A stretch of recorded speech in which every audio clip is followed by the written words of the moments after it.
Welcome to another episode of The Illustrious Gentleman, the place where comic book artists and top blokes Scott Godlewski and Ryan Cody talk about life, work, comics, and booze. Don't forget to let us know what you're drinking while you're listening to the show. Go on yourself, big man.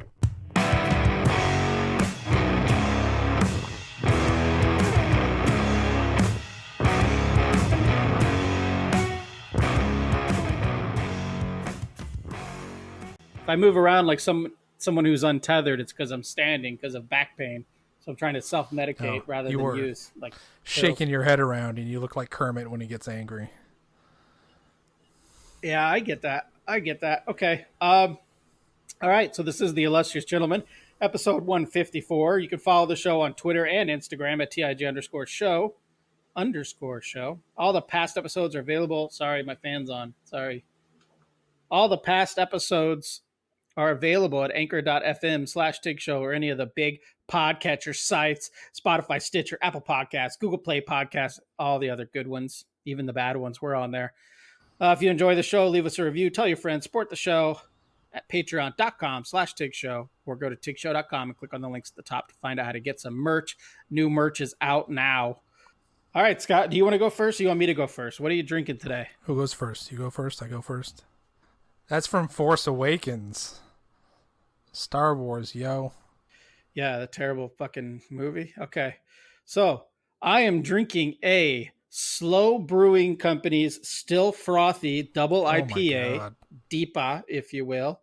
8.9%, 80 IBUs, no 3 reviews, none written on Beer Advocate. So I'm just going to read you what they wrote on the can. It is, let's see. You'll be frothing at the lips as loads of Mosaic and Simcoe hops double up in this head turner of an IPA.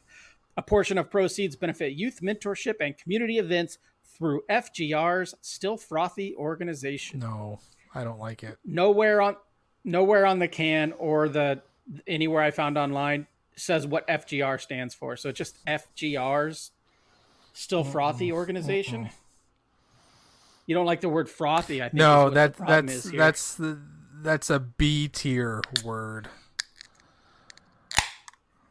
There's moist. This is the king of the awful hill, and then frothy is in second place. Yeah, like if you're in 5th grade and you want to use big words, you use frothy. So yeah, it was okay. It tastes very hoppy. Put it that way. Very sort of. Does it have you frothing at the mouth? No, I'm not frothing at the mouth. I got my real tasty self-medicated painkiller right here, Jack Daniel's Tennessee Honey. Oof. Dangerous. It's like candy. Okay, I'm going to switch over to you, and then I'm going to switch into I'm going to plug in my my Ethernet cord to see if that helps anything. But let's switch over to you. Oh, good. And you talk about what you're drinking. Sure. Yeah. I showed you previously. I have my Lucky Buddha. The last of my build your own 6-pack from World Market. I'm not expecting much. This is like a lager, right? This is just a regular old lager. I like the bottle a lot. I'll keep the bottle around, but I'm expecting this to be terrible. I do have a Beer Advocate review for you here from Nacho King. I'm not a lager snob by any means, nor an East Asian adjunct to lager snob, so rest assured this review is in style. Head disappears in seconds, a tiny bit of lacing, smells like canned vegetables. Mouthfeel is quite lively and bouncy, but it's got a cloying taste to it, and the sweetness is off-putting. A cool bottle for which I will find a new purpose, but other than that, I wouldn't touch this beer again. 2.3. So let's crack this fucker open. Oh my god, it smells awful. Well, yeah, most Asian lagers are not the best. We're getting some head. Well, it's gonna do it. It's happening. Yeah, cool. Oh, nope. Oh, God. Where's this from? Thailand, This is- I think, right? Oh, it's happening again. It's gonna. Oh, good lord, dude. Yeah, I think Lucky Buddha's from Thailand. There's no refractory period on this beer. I went through an hour of tech support for this magic. I keep having to suck it off. Oh, here we go. Brewed and bottled by Yeah. Cheer Day Brewery, Zhanghao, China. All right. Ooh. It's not even 12 ounces. It's 11.16 fluid ounces, 4.8 ABV. Everything about this is terrible except for the bottle. Yeah. The bottle's cool. And they do say Asians are a little smaller than most, so 11.1 ounces is probably correct. When I put this in my mouth, do they have to blur it out? I have no idea. Okay. Cool. So Oh my god. Okay, So- here we go. basically, we didn't have a topic for this week. So when we don't have a topic and I have all the time in the world on my hands, then all the random shit I could think of, I try to make a mental note of. So I just got some random shit to pop up, and then you could comment as you wish. I did want to play this. Let me find it real quick. I made on my drive down today. I made a come on.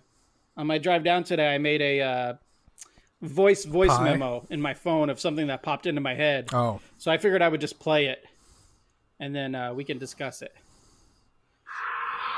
Yeah. Do you ever think about, like, why men used to call attractive women foxes?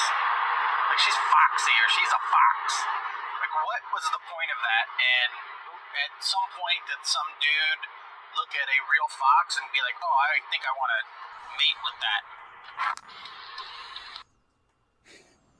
So that's my question to you, Scott. Do you know the etymology of the term foxy for females? I don't. Should we keep the This is when you talk. is when I interesting ask you. coolness factor of Oh. this episode going by me Googling this live on the show? Both our Should we do audios that? dropped out because of my shitty internet. Foxy origin. Foxy women origin, not orgy. Oh, here we go. Vocabulary.com has your answer. I'm going to read it for you. This meaning comes from the Middle Ages when a writer complained of women's clothes that were so tight they had to stuff foxtails down the back of their skirts to hide their behinds. There you go. You learned something. 154 episodes in, you can take something away from the show now to use in the real world. I'm assuming their clothes were so tight there weren't underpants in the Middle Ages, so they're a bunch of ass cracks. So they took actual foxtails and shoved them down their ass cracks in their clothes. All right. Yeah, so people wouldn't look at their butts. Now it makes me think of the chicks that walk around cons with the Foxtail sticking out. foxtails and yeah. I'm so mad at myself. I really wanted this episode to be like a special episode, the beginning of the Patreon tier or the Patreon reward where they get to see the episode early. Like, I'm going to post this today. I wanted it to be something good. Reward. And yeah, This one's a punishment. tell me about it. All right. So I saw this thing on Facebook coming here to Phoenix in March. It's a Star Wars themed beer festival, but it's like in a club kind of thing. So it's like Okay. cosplay, but you can get like Star Wars themed beers and ciders, and you got to pay like money to get in. So anyways, let me read you the description real quick. Please. Star Brew Beer Festival. Join us for the Star Brews Beer Festival as we transform the Monarch Theater here in Phoenix, Arizona, into an intergalactic playground complete with tastings of over 20 stellar craft beers. Be sure to explore the Darth Lair of ciders and the Rebels beer base. There will be multiple characters. Jesus, I'm getting a phone call. There will be multiple characters, photo ops, plenty of food, and live music from the Storm Rockers and R2DJ2. Okay. Tickets with fees are $38, and it does not tell you how many tasters you get. for your $38 entrance fee. 38 bucks. So that's always my problem is with these beer festivals. They're quick to give you the cost, right? Like, oh, this is $35 plus fees to get in. But they don't tell you how many tasters you get. And they say there's food. Does that mean the food's free with your $35 plus fees? Like, I don't understand these things. No. I mean, no. If you're doing something gimmicky like this, it's going to be expensive as fuck once you get inside.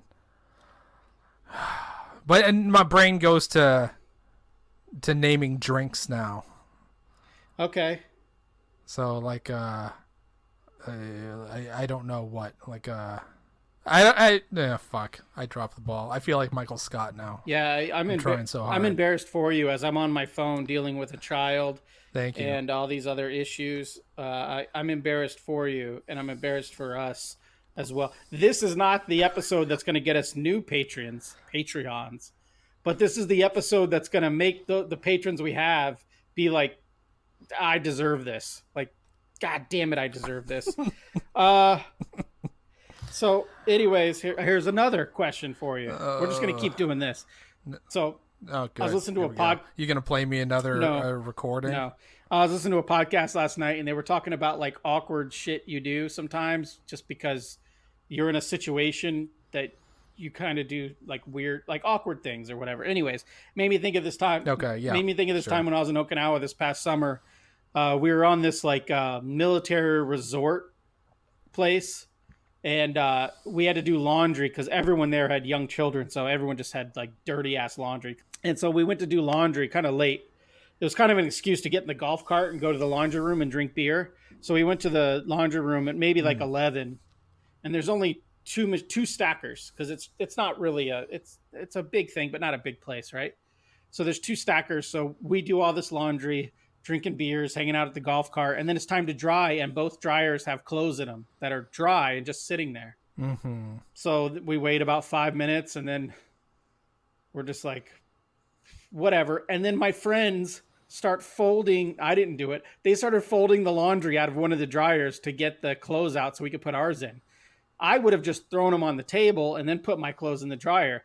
They are folding other people's chonies, like children's. That sounds like a very Japanese thing to do. Children's clothing, women's clothing. I mean, there were bras and panties in there. Like, speaking of words I don't like to use, panties.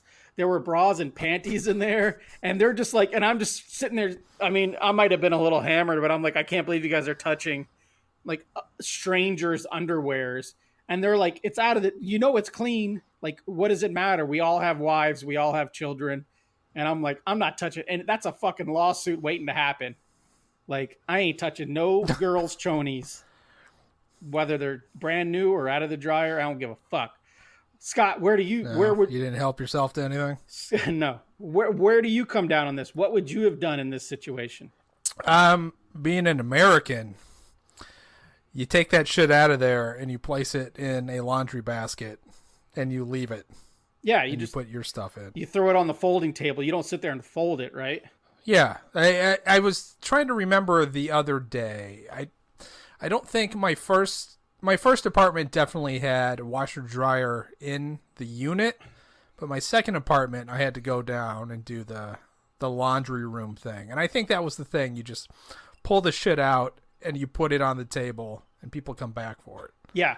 That's what I was thinking. Like, I understand that it's late and these people are not going to come back for their clothes tonight. They just assumed it's so late no one's going to be doing laundry. They're going to get them in the morning.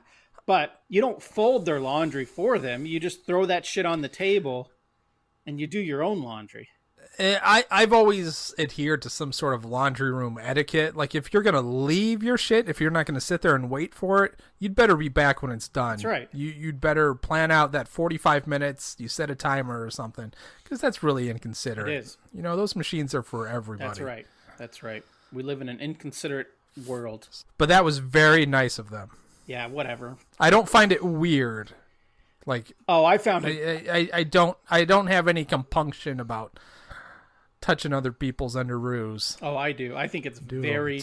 I think something that touches your pee and your wee and your flower, whatever women call them, that thing. I think once you own it and it's on there, it's special. Like, I I'll wear a thrift store T-shirt and I'll wear thrift store pants and shoes, but I will not buy thrift store underwear or socks because Is that a thing? yeah, they sell underwear and bras and Can I go to Goodwill and buy underpants? They sell panties at thrift stores too. Like Panties. it's disgusting. Dirty Yeah. panties. Yeah. There right now, our one female listener is screaming, they do not sell panties and bras at thrift stores. I do know they sell underwear, though. They sell men's whitey tighties and boxers at thrift stores. Do you have panties? Yeah, they're over there in the creepers corner.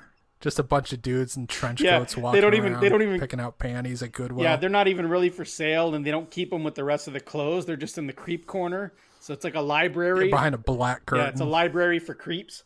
I knew a guy in high school. I would say he's a friend. I had a friend in high school that every time we went to another friend's house, he would sneak into my friend's sister's bedroom and smell her underwear drawer. That's so fucking gross. Yeah, and then you'd catch him in there, and he'd be like, what the fuck? And then the best part was, like, we would never tell our friend's sister, but every time we were all hanging out and she was around, we would all laugh because we would know that, like, friend X... You'd all just make sniffing noises. Yeah, like, friend X had smelled her underwear. I mean, clean, sure, but that's another thing. I mean, clean, so they probably smelled like Downy or... Right. Whatever. He just really likes Downy. It just... That just happened to be what was available. Yeah. Yeah. You have any dryer sheets? No. Yeah. Where's your sister's dresser? Yeah, I went to that panty sniffer's wedding. Okay, so one more note that you're gonna love. It's I don't know when your kid's next birthday is, or if you're gonna buy yourself a Father's Day gift in a couple months. Sideshow Collectibles is selling a life-sized Baby Yoda toy. Guess how much they're selling the life-size Baby Yoda toy? I'm going to say collectible toys. Toy in quotation marks because no toy should cost this much. $150. $350 for the Sideshow Collectibles. Jesus Christ. Life-size child. Is it soft like one of those newborn replica dolls? Right. Can you hump it like a pillow? That's what you really want to know. That's not a gross joke because he's 150 years old. So that's not gross at all. He's like a gilf. He's so old, he's like a gilf. Okay. Baby Yoda the gilf. So I don't know. What are your thoughts on that? What do you think of someone who's going to spend $350 on a Baby Yoda life-size toy? Well, okay. 2020 Scott says, if that's your thing, you do you, man. Mm-hmm. You know, you like what you like. I'm not spending $350 on a Baby Yoda sex doll, but no, you know, what's the upper limit that you'll spend on a sex doll? Like 80? $325. Okay, right, but that's the kind you could put in the dishwasher and reuse, right? That's not a one-time expense. It's like you can own that. You can name it. It's part of your family for $325. Right. Speaking of the kind of people I know, I once went on this trip to California, and it was like a reunion of all my friends from high school, and we stayed with one of their brothers, and he lived with like 3 other dudes who also went to our high school. So there were like 7 guys, all went to the same high school overseas in this condo for like 3 days. And I don't know who owned it. I don't know where it came from, but there was a sex device. It was basically something you could. It was like basically something you could put your ding dong in if you wanted to. They claimed they had it as a joke. But if you got drunk and fell asleep on the couch, you would wake up with this device on your face or something else. And every time I got pissed off about it, or I like kind of like would react like that's so fucking gross because I'm the oldest one there, you know, by whether 6 months or 1 month or a couple of years, I'm the oldest one there. And at that point I had a family. I'm the only one who had like a wife and kids at that point. And I'm like trying to scold them like, that is so gross. You guys are fucking animals. Like, what are you doing? And their response was, it's dishwasher safe. So we can just throw it. So then I kept imagining them throwing this dirty sex toy into the dishwasher with like glasses and silverware, the mom's fine china. Both of your hands came into frame when you were talking about the device, and then I pictured like like ding dong finger handcuffs. Yeah. Oh, my face is so red. I should lie and say there's a red light in here somewhere, but there's not. Just a couple of dudes standing there, like thrust, struggling back and forth, trying to get their wangs out of. Yeah. Oh, I get what you're saying. Some paper tube. Yes. Yeah. Instead of finger cuffs, they're Chinese penis cuffs. Right. Yeah. All right. So we did get a couple questions. I guess we got more than a couple. We got a couple people who posed a few questions.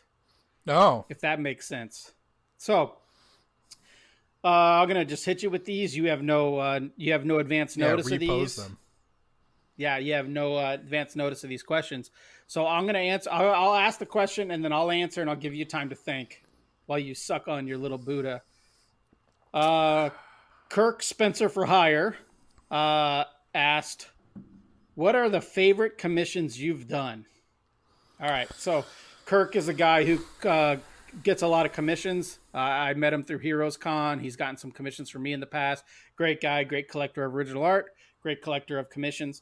Favorite commissions I've done. That's hard because I have no memory whatsoever. That's why I make like notes in my phone when I'm driving. For me personally, I guess I don't know which are my favorite commissions I've done because I always feel like I'm letting people down when I do commissions. But I guess characters I like. So like Hellboy commission's always fun. Legionnaire, like so it's either a commission of somebody that I'd like to draw, like Hellboy or Batman, or it's somebody completely out of my wheelhouse. Like there's a guy who does commissions where he does like these jam commissions where you only draw one character on a big page and he sends the page around. Those are really fun because it's always something out of left field that I would not normally draw, like a Star Wars character or a horror comic character, or like a Legionnaire. Like I usually wouldn't draw like Legionnaire, whatever that comic is, Legion of Superheroes. I normally wouldn't draw those characters. So those are always fun. So either something totally out of left field, like here's an idea I have. I'm not counting the donut guy, like the pastry guy in Arizona who wants you to draw pastry versions of characters. I'm not talking about like that weird, but I'm talking about like Etrigan the Demon or That's something fun. Constantine or something you don't normally find. Those are my favorite kind of commissions that I find enjoyable. Scotty Too Hottie, what about you? What do you think? This is a tough one. That's what she said. What I want to say is that I don't really like commissions at all. But if I have to pick something, oh, you know what? I got to recreate a splash page from Copperhead once. That was okay. I don't know. I find them all kind of stressful. Because there's never any context to it. It's kind of like just doodling something for yourself, but you have to follow all the way through and finish it up and stuff. It's hard for me to sit down and do stuff where there's no purpose behind it. Like you're not, the characters aren't doing anything. They're not in the middle of anything. There's no narrative going on. Right. It's just people standing around looking cool. It's like a Gap ad. Yeah. But something with atmosphere, maybe. Like I can imagine, like Hellblazer would be kind of cool. You could do a lot of blacks and shadows and some cool shit. I always find Batman kind of stressful to draw, so I wouldn't say Batman, though. That's probably the most requested thing, maybe from anybody. The problem with Batman is everyone draws Batman well, so it's to do something unique and better. To do something that's going to stand out with Batman is difficult.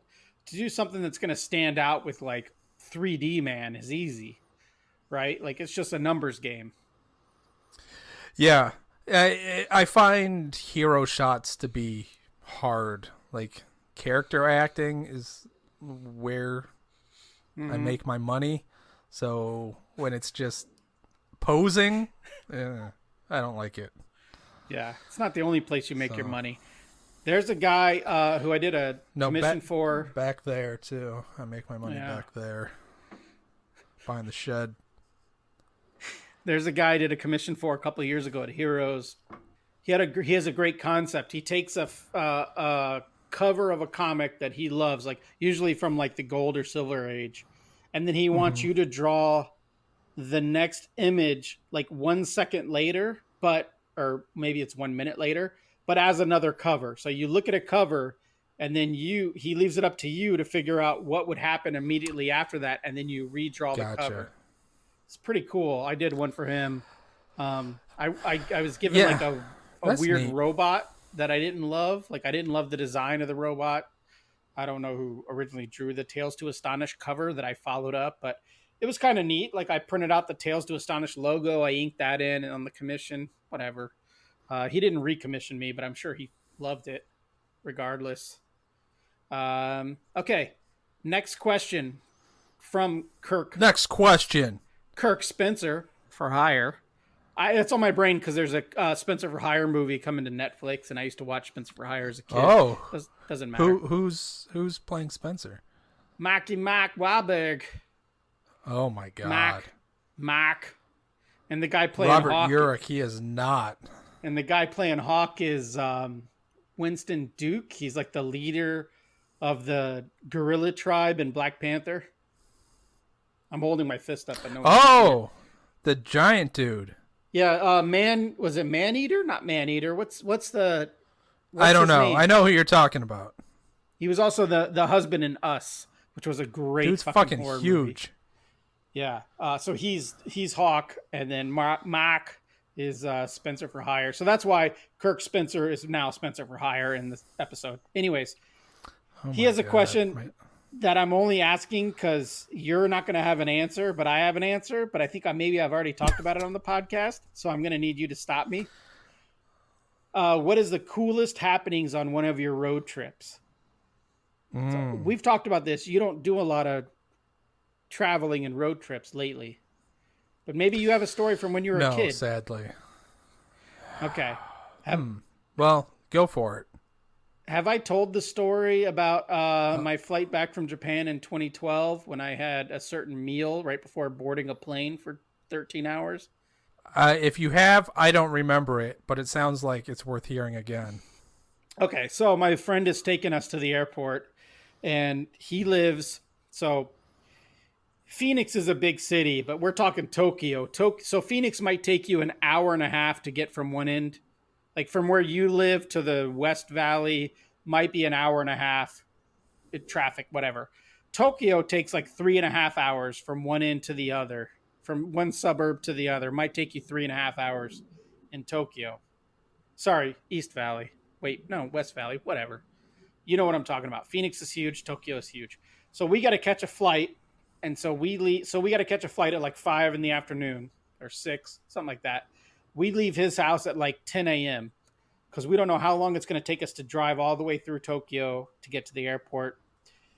So anyways, we made good time. We have hours to kill. So then we go get lunch at this place called Coco Curry House, which it's Japanese curry. It's delicious. Coco Curry. I can't recommend it anymore. They have a couple locations in Los Angeles. Anyways, we're getting there. We're going to be on a plane in like 3 hours, 2 hours. So we're sitting there, we order it, and then they have like a spicy chart, like 1 through 10. Like, how spicy do you want your curry? And I'm like 6. And the lady, I think I said 7. And the lady looked at me and she's like, she's like, nah, are you sure? Like, she does the whole like, eh. And I'm thinking in my head, like, well, 5 is, if 5's the mid, if 5 is medium, I want higher than that. So I want 7. And then my wife points out to me on the menu, it says, if you order a number 7, it has in parentheses, consider the consequences. Right.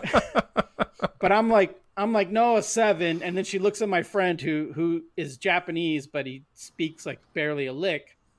And he kind of gives me the, like, it's cool nod. Like, he gives her the it's cool nod. Like, go ahead and let this whitey have the number 7. Whatever. Maybe it was a 5. I don't remember what it was.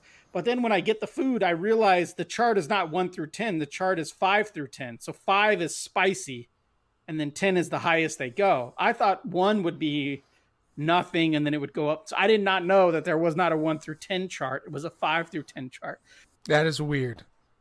So yeah, so I ate whatever it was, a 5 or a 7 or whatever, and it was fucking hot as shit. Like I'm sitting there sweating, eating my food. I refuse to it's my last meal in Japan. I refuse to not eat it all. So I just fucking pound all this hot curry and chicken and rice. And then I get on a 14 or 13 hour flight from Narita to like Los Angeles or whatever the fuck it is. And I was shitting for the first like 5 hours of that flight. I don't even think I sat next to my wife for like the first like 4.5 hours. I would shit, get out of the toilet, and get back in line for the toilet. It was so bad. So I've learned my lesson now.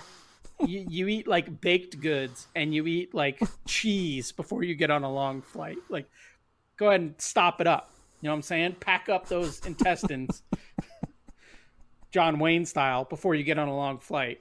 Anyways, Scott, do you have any travel stories? Travel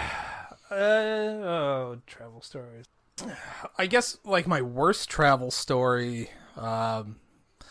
is like in 2007. So I was working at Kinko's, and they decided to send me for branch manager training in Kansas City, and it was on the Kansas side of Kansas City. Like, so Kansas City already sucks, like Kansas City, Missouri, but like Kansas City, Kansas is the worst part of Kansas City. So they decided, okay, we're going to send you here. I don't remember how much time I had, but you know, they put all this shit together. Okay, we got your flight. Here's your flight shit. You're going to go down. You're going to leave this day. You're going to get back there that day. Fine, whatever. So I go and I get on the plane and I go and I get to this airport in Kansas City and I get off and I realize that I don't have information for anything, like my hotel or where anything is. And there's on the wall, like in front, next to the door in the airport, there's this like bank of telephones and information for hotels. So I go over there and I pick up the courtesy phone and I look at the wall and I just start calling every hotel in the area. And after like 6 or 7, I found one that had my reservation. So then I have to go outside and figure out what shuttle is which. And it was a fucking nightmare. And thank God that didn't pan out. No, you made the right move into freelance comic book art. Yeah, but as a guy, like I didn't even think about it because I hadn't traveled at all, really. I still really don't. But I didn't even think about it. Okay, you're going to send me out there? Great. Okay. Oh. Like, I need more information, I guess. Yeah. Yeah. That's embarrassing. Yeah. So See, I I'm hated the other that. way. I'm the other way around. Before I had like smartphones, before I had the ability to just like recall an email or something like that, I would print out pages and pages of directions, things to do in the Right. city, where I was staying. So if I went on a road trip like 15 years ago, I had like a 30-page document, like with like a clip, like those Right. little like clip things holding it together. Yeah, You know what I'm talking about? You're Yeah. like the guy that when he goes on a road trip, he has planned out like where he's going to stop and eat and which city and where the bars are. And Dude, oh yeah. When I was a kid, my dad would plan out our road trips because we used to live in California when I was little, and all of our family lived in Georgia. And my dad would plan out the day's drive by where there was a Motel 6 to stop at, and then he made all the reservations in advance. So he'd call up. My dad's the best. He'd call up. And he'd be like, and whoever. This is how my dad talks on the phone. So let's do a little role play here. Answer the phone. I'm let's do calling it. you right now. Answer the phone. Ring. oh, Motel 6. This is Brad. What can I do for you? Hey, Brad. Walt Cody here. Look, I'm going to be Hey, coming Walt. through. I'm going to be coming through in 3.5 weeks. And I just want to go ahead and make my reservation in advance. I know you're a Motel 6 and I could just roll up and stay there, but I just want to go ahead and make my reservation now. This is Walt Cody from California. I'm going to be traveling all the way to Georgia. Do you need more information from me? Do you need my life story? Brad? Yes. Yes. How old were you when you lost your first tooth, Walt? Okay, listen, Brad. I don't appreciate your attitude, but this is Walt Cody, and I'll be seeing you in 3 weeks. I'll go ahead and fax you my credit card information. So, anyways, that's where I get This my is a travel. Motel 6. We don't have a fax machine. That's where I get my travel sort of shit from, and my wife hates it, but that's what I do. But now that I'm me, and there's the internet, I do that. Like, I'm like, oh, if I stop here, there's an affordable hotel, and there's a brewery, and I can get on the road by like X amount of time to get where I'm going. Drives my wife nuts, but I love it. All right, one more question from Kirk. Yeah, let's crush Spencer this for question. Hire. He made this a Kickstarter thing. I'm gonna take that out of the equation. When working on a book, would you rather do your own thing or work on a team book? So do something you wholly control and do all yourself, or would you rather be part of a team? I think I'd rather be part of a team. I really enjoy the collaborative element of comics. Because I'm gonna let everybody in on a little secret. Like I suck. So working with other people that are better than me, it helps a lot. Yeah, it takes the pressure off, right? Like if you work with a team of 4 to 5 talented people, you can drop the ball on page 13 and it's not a big deal. Whereas if you're doing it all yourself, if you drop the ball on page 13, everyone will know. You think everyone will know. There's no one to pick up your slack. Yeah, I can understand like the freedom element of doing everything on your own, and there might be something I would like to do that way, but I can't think of it. I think that was the dream. Like everybody sort of comes up with that idea, right? Like because when everybody starts, you're doing your own thing. Nobody just decides, oh, I want to do comics, and then they're drawing Batman. So you sit down and you write your own stuff and you draw your own stuff and you color your own stuff, and it's all terrible, and you figure out you suck pretty quick. The secret to teamwork is and successful teamwork is always want to be the weakest link. Yes. Yeah. That's my answer. And in collaboration always produces the best results, in my opinion. Yeah, I agree. Especially when you have really talented collaborators. And honest collaborators. People don't blow smoke at you, and you don't want yes men. Yeah, again, I just had to do, I think I can say this because they sent the email out to retailers, but Family Tree the book I color for Image, Family Tree number 2 and 3 are going back to print. They sold out. So we had to do we didn't do variant covers because it's something we're not doing on this book, but we did like alternative colors for the reprint covers. So the covers are going to look slightly different because I altered the colors a little bit, but it was great because everyone gets a voice in it. Like if you want to chime in on the email chain, your voice gets a say, right? So like it was mostly me, the editor, and the letterer / designer going back and forth on like, what should we do here? What should we do here? But had the inker chimed in or had the writer or the penciler chime in, everyone gets a voice. And I think I've talked about this on the podcast before, but it's quite amazing that basically, I mean, a book's going back to print and it was left up to me and the designer / letterer to decide which covers to use. Like, that's pretty fucking cool, right? And the editor chimed in. The editor has the final say, but it's cool. Like, you're not just... I didn't get an email saying, hey, man, change these fucking colors so we can reprint the book. And then that was it. It was all very collaborative, very sort of organic and cool. Yeah. It was great. It's cool. It's so cool to be part of a collaborative team where everyone is talented, because when you're doing a book completely on your own, which I'm also doing at the same time, it is daunting because there's no one to check you when you're second guessing yourself. Like, oh, this is garbage. There's no one to say like, it's fine, let's keep going, or let's move on. Like, it's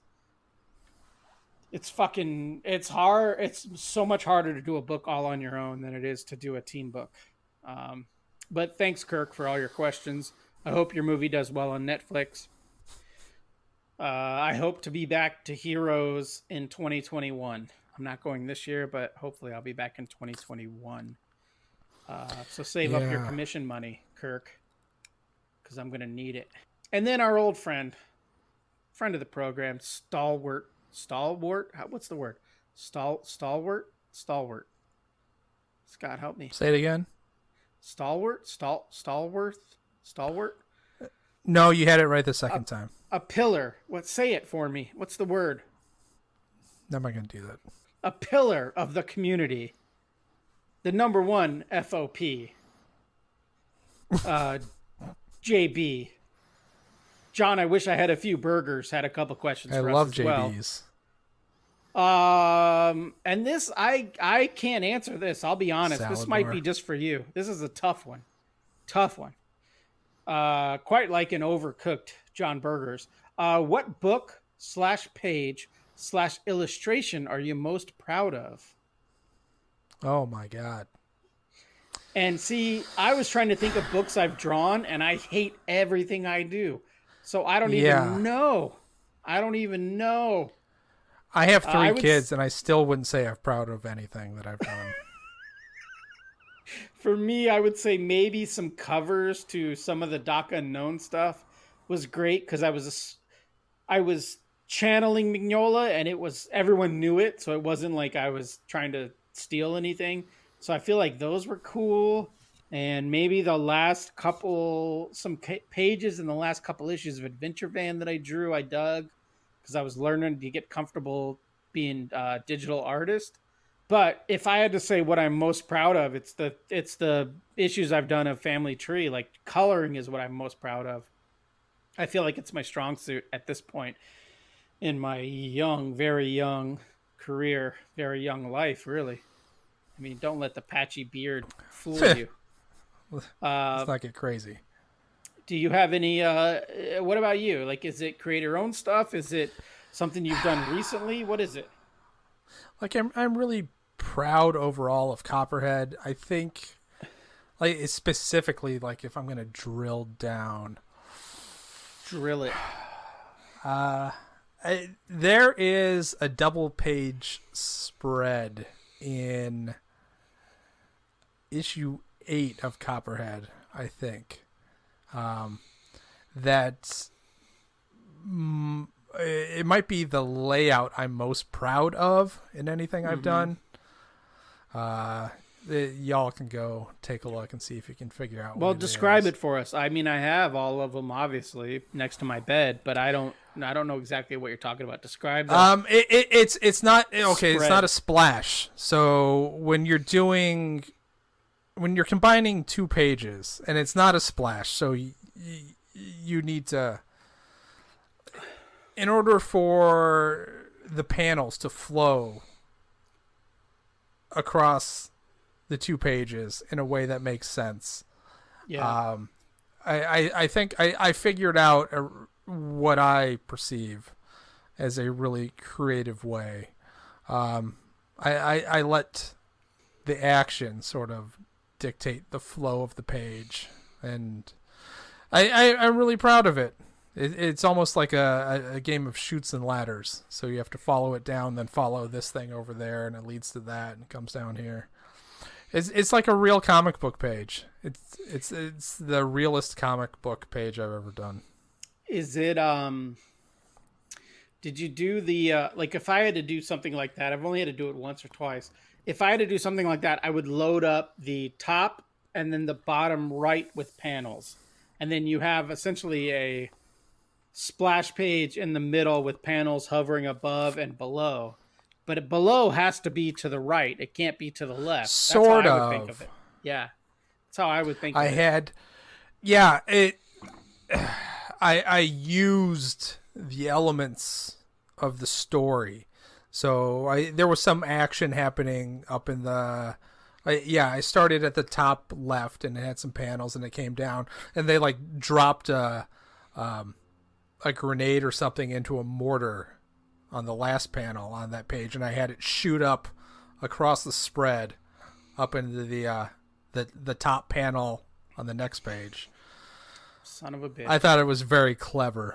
Well, now I have to buy the two. I have all the issues, but now I got to buy the trades. I got to buy the second volume of Copperhead so that I can see this. You said it was in issue 8, right? So it's the second volume of Copperhead, available from Image Comics and all your favorite local comic book shops. Yeah, that's my answer, JB. Yeah, this isn't particularly gerund. That's a word that I just used. That's a big word to this question. But I think a while ago, a couple years ago, I posted an image when the Rogue One trailer came out. I drew some fan art and I posted it to my Instagram, and no one gave a fuck. No one gave a fuck, but I just read an article about like reposting old work to keep your Instagram going, all that kind of stuff. So I reposted it the other day, and it got like 10 times more likes than it got 2 years ago. But it was something I was proud of when I did it. Like I was proud of it when I did it. I thought like, this is a game changer for me. Like this is something that's going to pop, and it didn't do shit then. And now it did a little better. Not great. I mean, let's not saddle our horses and ride out of town. It's nothing. Man, I don't know what the fuck I'm doing. I think you just created an expression. I got chronic back pain. I'm standing up. I'm about to crack another Budweiser Black Lager from Jim Beam. Have you had this yet? No, I walked by it on the end cap at the Walmart. Okay. So the wonderful and fabulous Sunshine Market here in Central Phoenix had a 4-pack of these on sale for $2.99. So I bought them. They're 7.1% Budweisers, and they're not bad. Not bad. I'd be lying if I said I didn't already have 1 or 2 pops. Okay. I'm going to combine. So is it just a Bud, like, placed in beam barrels or something for, like, well, it pours black like days? A porter. Pours black like a porter, so they must have done something different than just age it in a Jim Beam barrel. I'm not quite sure. It says aged to perfection on real bourbon barrels, but it doesn't say how long it's aged. It's 7.1%, but yeah, it pours black. It's not bad. They come in the sexy, like Coors, the 11 ounce. This is a sexy 11 ounce bottle, like a red stripe. Yours is a bitch 11.1 ounce bottle. Anyways, that's not neither here nor there. That's what people say about things. Last question. I'm going to combine burgers. Also, shout out to these two people, Kirk Spencer for Hire and Jonathan. I wish I had more burgers. They really showed up, each with 3 questions. I'm going to combine John's last 2 into one because you're going to hate both of them. So let's just get it over with. I think that goes without saying.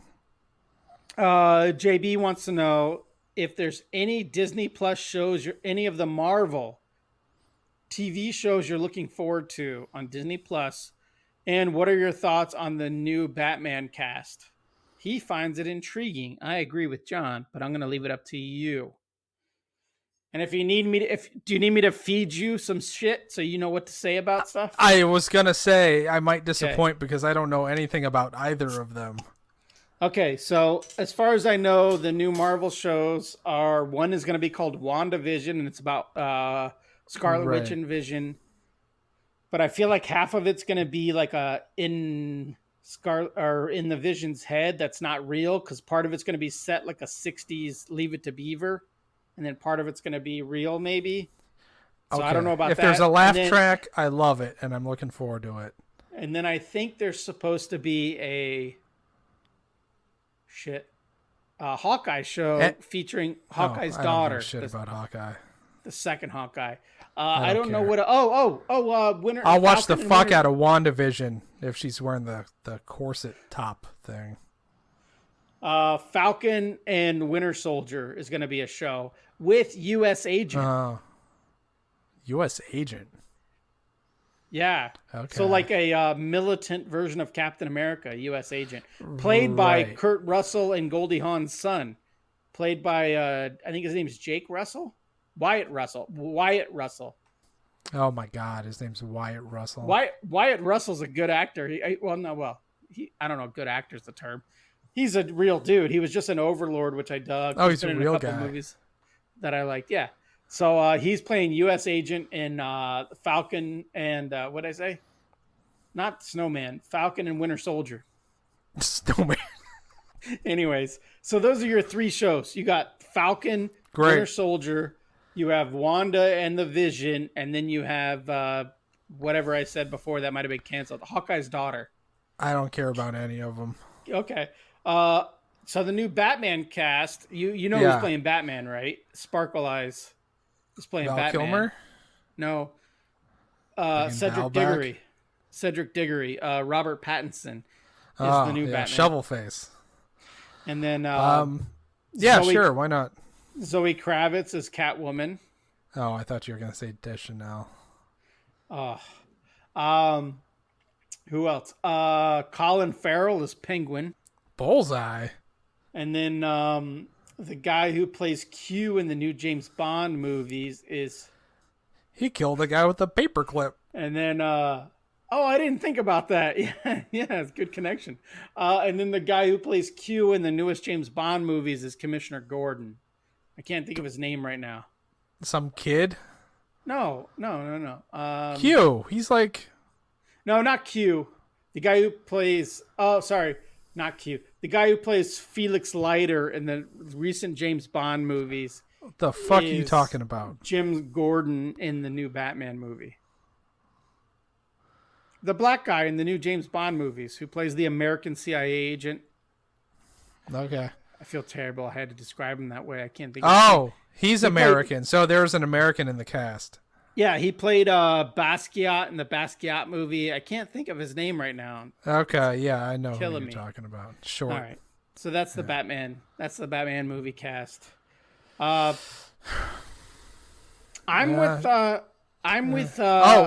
you say Riddler? The Paul Dano? Paul Dano, Riddler. Are you Googling it or do you know it? Where are we? No, I just know that because it wasn't supposed to be like what's his fucking face? Yes. The fat kid from Superbad? Yes. No, not him. Somebody else though. I don't know. We're losing. Yeah, whatever. Sure. We hadn't already lost it. I like it just because it's out of the box. It's something new. Let's. I guess. I mean, who's directing this? Matt Reeves. Who is? I don't know. Where You do I gotta know Google him that. from? He obviously did something famous, popular. No, I guess they're not the same, right? Famous and popular is not the same. Look, kids. Expectations are a problem. You gotta ditch that shit. That's what I titled the last episode. Was you have an expectations problem? Yeah. No. You just if you're gonna have an expectation, you should just expect everything to be awful all the time.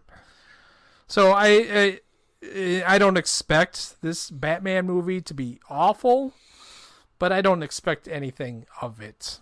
I mean, Robert Pattinson, sure, fine. I mean, people, we're all bent out of shape about Michael Keaton. Keaton was fucking awesome. So, whatever.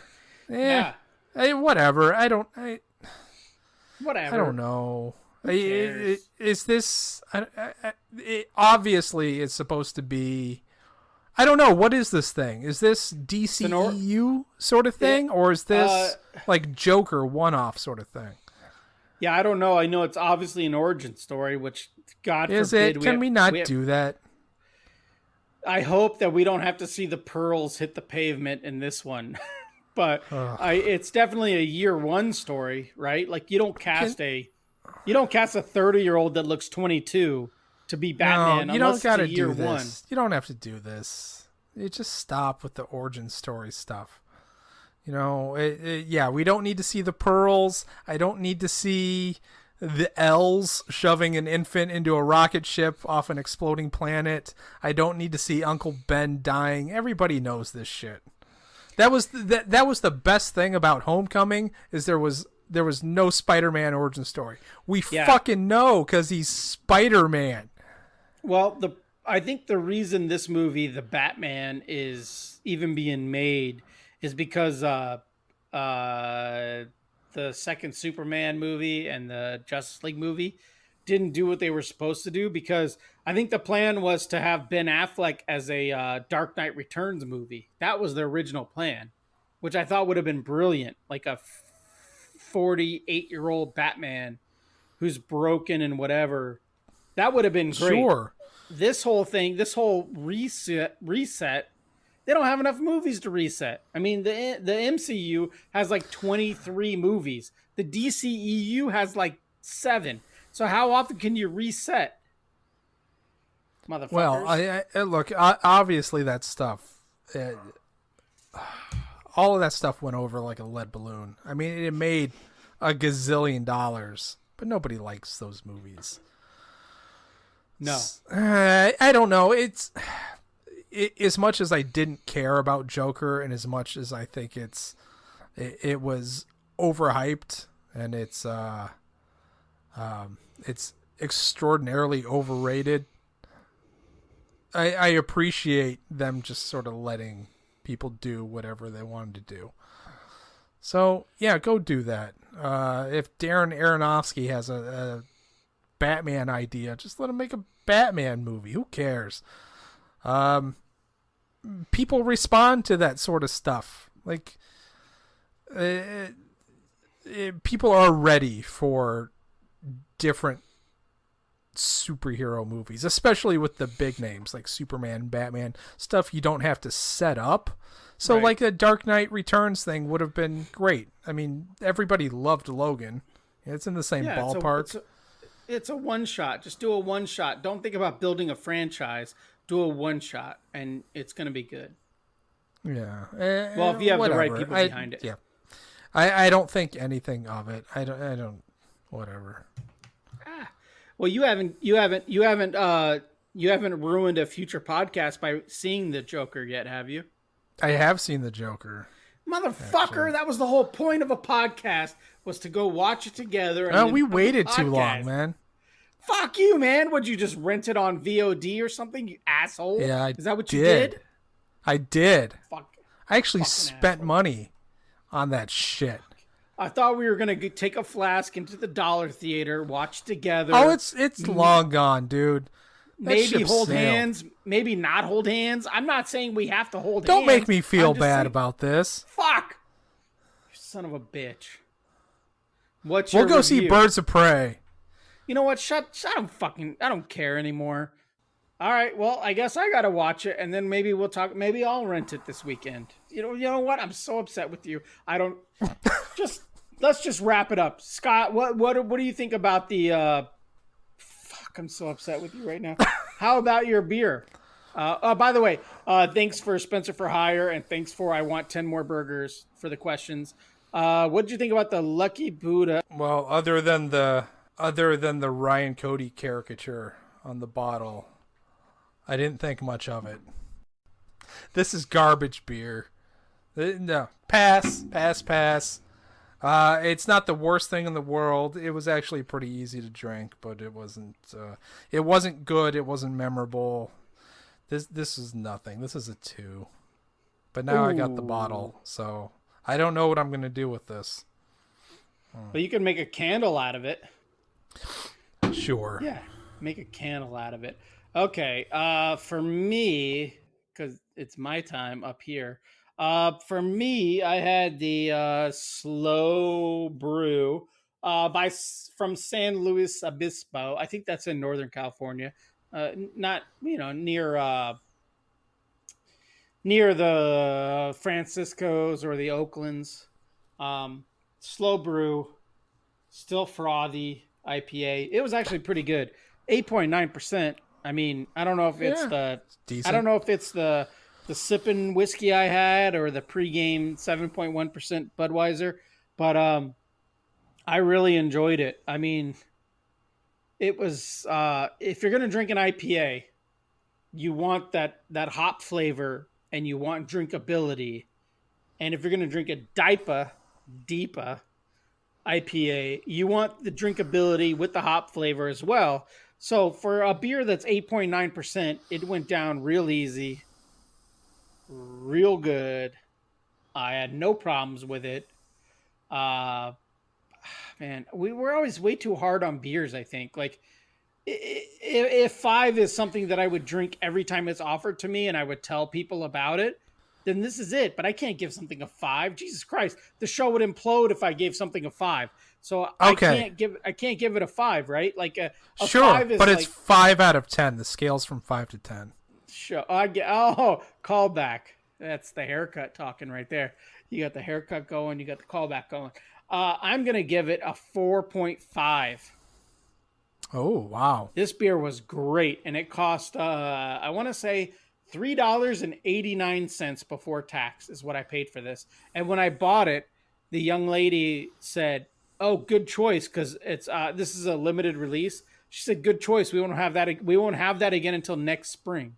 Like they can't Wow. order it again." She's like, "Good choice. It's a great beer." So shout out to her. I don't remember the name of the store I bought it from, but it was in the Northern Villa, Flagstaff, Arizona. Yeah, 4.5. I loved it. I wish I had like 4 more of these, and my night would be set. Because shout out to people that are watching. My Coyotes are on a losing streak. This would set my night right. It would get us on a win streak. All right. Anything else, buddy? Or are we done for the day? No, we're done. All right. Then do what you do so that I can do what I do. Yeah, goodbye, Scott. Goodbye, Scott. TigShow.com.